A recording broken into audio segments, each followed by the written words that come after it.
خبر شامل کرتے ہیں سندھ سے۔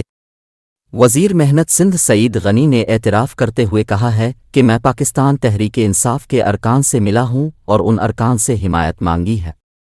کراچی میں پریس کانفرنس کرتے ہوئے سعید غنی نے کہا کہ ہم کوشش کر رہے ہیں جس کا اعتراف کرتا ہوں اور ہم پر کوئی پابندی نہیں ہے کہ ہم کیوں پی ٹی آئی ارکان سے نہیں مل سکتے۔ انہوں نے کہا کہ ہم P T I U C chairman سے التجا کریں گے ووٹ دیں گے تو ان کی مہربانی اور نہ دیں تو ان کا فیصلہ، جس دن الیکشن ہو اس دن NICBD کی ٹیم تیار رکھیں گے۔ سعید غنی نے کہا کہ جماعت اسلامی اب سپریم کورٹ جا رہی ہے، اگر یہ بندیال کے پاس چلے گئے تو شاید ان کو ریلیف مل جائے۔ میئر کے لیے نامزد امیدوار مرتضی وہاب نے تنقید کرتے ہوئے کہا کہ حافظ نعیم کراچی کا بیٹا نہیں، میں سعید غنی اور سلمان عبداللہ مراد کراچی میں پیدا ہوئے ہیں۔ حافظ نعیم کے کاغذات چیک کر لیں وہ کہاں پیدا ہوئے ہیں، ہمیں پتہ ہے وہ خود کراچی میں پیدا نہیں ہوئے بلکہ حافظ نعیم بتا دیں وہ کراچی میں پیدا ہوئے ہیں۔